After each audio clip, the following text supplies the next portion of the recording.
WINDWAKER. Hello, fellas. Having a chat with Heavy after their last set. How are we feeling? It's not a 40-degree heat day, so that's got to be something. Yes, definitely. We've been to hell and back, and we're back. But no, we're good. Every show's been great. I'm still feeling very sweaty and... Yeah, we have like the mesh of sweat covering us right now. And it's kind of gross, but you know, it's alright. It's okay. We survived. I mean, it was a really cool set. So, yeah.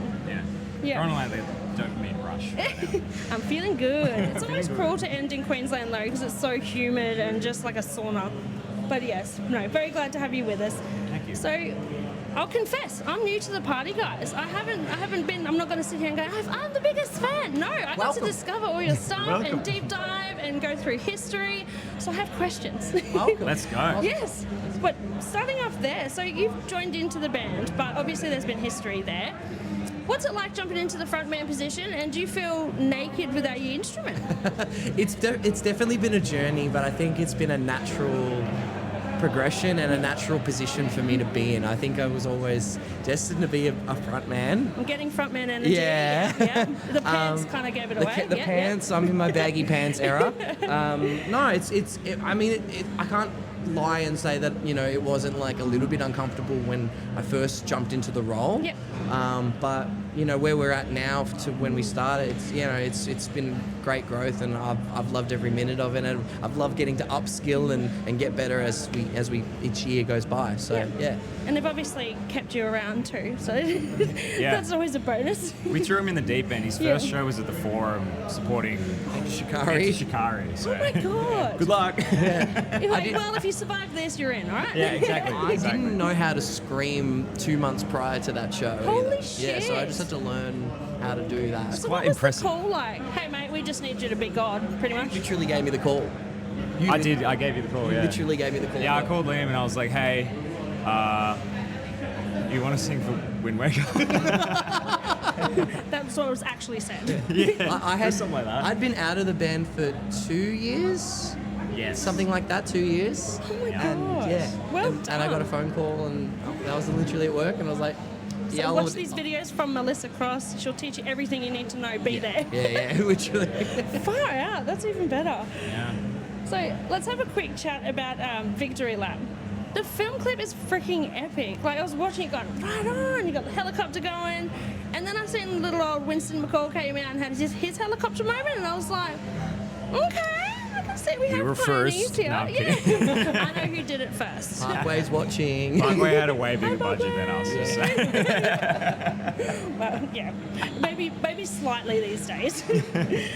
What's it like being able to release your creativity and do things like that? Do you have to kind of rein it in? Because I would be just going, can we do this? Can we do this? I feel like we only have to rein it in because of budget. Yeah. Right? Mm-hmm. Like, we always want to go big or go home. And with that clip particularly, I'd been talking with the videographer, Colin Jeffs, who shot, directed, did everything, edited. He's crazy. I'd been talking with him for like 2 years about doing a really cool clip. Yep. And we just never had the budget for it.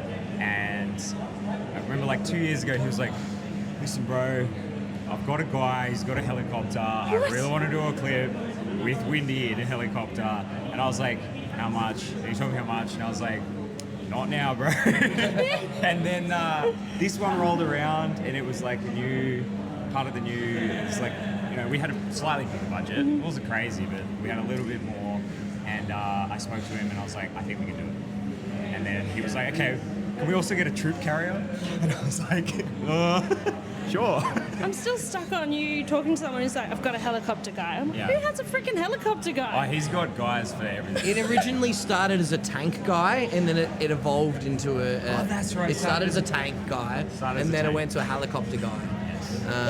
But yeah, and these guys will just make me do anything, and I'll say yes to doing anything in a video. So I hung out a helicopter. It was Again, frontman energy. Yeah, Up for literally. it. Yeah, wow. Helicopter guy. So you guys aren't afraid to take leaps and head overseas, and that is terrifying. Like financially, mentally, like, you know, it's got to be absolutely terrifying. But you have Sonic Temple coming up. Yeah. How does it feel to do that? Like, do you have to, like, I would be so overwhelmed thinking about being on stage with all those other like massive names, or does it make you hyper focused and think like we've just got to fucking smash this so we can be back? I think it's inspiring, isn't it? Yeah. Like, I think it's inspiring to be like, all right, we are amongst, you know, the caliber of these bands, so it's like it's up to us to like meet that expectation and to sort of meet that level. Yeah. And we love going over to America. I love going over to America, and like be able to do that in a festival capacity, I think is going to be really exciting. And yeah, like we're constantly building and working towards just like creating a show that is party and that people can enjoy. And each time we either do something like Good Things or we go on tour, we get closer to that. We kind of just become this unit. Cool. Yeah, exactly. And is it your first big festival overseas? Yeah. Oh, nice. That's so exciting. Yeah. Looking forward to it. No pressure. I'm just man. like, what do you have to say, man? Nah, I think it's like those sort of festivals are the ones you grow up looking at the lineups for. I mean, it's so cool that we're on it. When we got told while we were in the States, and we're like, oh sweet, we're coming back to the States. That's sick. Unreal. Oh, it's Sonic Temple. And then we looked at the lineup, and you kind of look at the sheet, and you're like, where are we? It's like where's Windy? Like where's Wally? Where's Windy? Literally. And the It's more so you cool. look at that lineup, it looks like a fake one. You know, the ones that get released early, and you're like, "There's no way this can be fucking real." But no, look, I was right there. Yes. It's pretty sick. That's We're so cool. very honoured and Yeah. stoked to be a part of it. Absolutely. Yep. So, how do you guys tackle your writing process? It's a cool space at the moment where you can actually express yourself, and it's not necessarily confined to a box. How do you guys go about writing music? Is there one person that brings it in, or do you all kind of collaborate on it? It's something that actually has changed over time. It used to be a case of like myself or Chris or any other member having like a sort of a skeleton idea and bringing it into the band and everyone get their hands dirty a little bit. As we've worked on music post Hyperviolence, we've actually been starting to create music all together from scratch in the moment, which has been really cool. We've sort of been experimenting with like trying to make an entire song in one day rather than like, and kind of just working in that kind of intuitive kind of Real to real in the style. moment. That's cool. Just kind of entered this like a flow state together, which we'd never done before. So this sort of phase in new music is it's really exciting and in experimenting in that sort of process. So Chris hasn't written a demo prior without us being there in this phase, and we've still kind of been like pulling like little ideas that we might have, like that we've made at home, and then we bring it into a writing week. But we always basically book out a week block, whether it's at an Airbnb or at someone's holiday house, and we live together and we just write all day and night, basically. Let the magic happen. Yeah, we had a really good experience when we were in LA, two US tours ago, where we worked with a couple of producers over there, and that kind of got us all in the room writing together. Yeah, cool. And since then, we just were like, we're coming up with better stuff together, so we've been sticking to that. And also, we've got Justin now. I'm a baby Windy. Hi. I'm a baby Windy. I'm only a year old. He's only a year old. But he's been introducing a lot more guitar back into our music, Cool. which has been really interesting. There's a lot of cool guitar stuff. Anyway. Yeah, I'm really looking forward to writing with Windy. Well, now that I have been, it was a scary process at first, because I was like coming into something that had worked, like with Hyperviolence, like they have their way of working, but they've been so welcoming and always open to listening to my ideas, and it's been a really smooth process. And I think it's. Do you know what? You don't hear that often, so I think that's like really So special if true. you can. It's so true, and it bonds you like closer together, and then you're going to play better because you got one you want to absolutely kill it. So it's really cool. It's really good. I hate to hear when people get all together and someone tries to put something on the table. It's like, no, we're going in this direction, but thank you. It does happen, but yeah. I think we're just good at managing it, maybe. Yeah. Good at managing it out.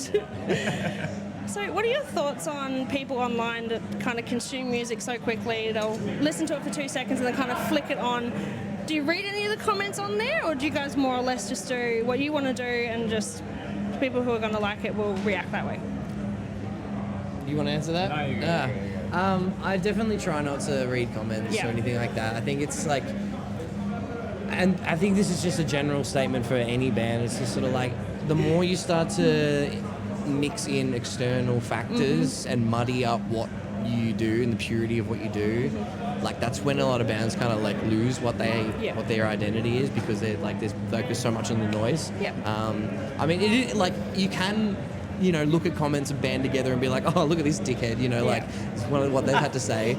But like, I don't know. I really try not to listen to it, and like we try to focus more on like what kind of feedback we're getting in real time at a show. You know, that's sort of the things that we're more focused on, rather than like what some troll or what some idiot saying online. You know. So. That's a perfect answer. I think if you're going to let people from the outside infiltrate into your band and then monitor your sound around that, you're in a lot of trouble. Oh, well, awesome, guys. Thank you so much for taking the time to chat with us. Of course. All the best. Merry Christmas and all that stuff. Yes. And you too. good luck with Sonic Temple. That is so cool. Thanks so we'll much. be keeping an eye.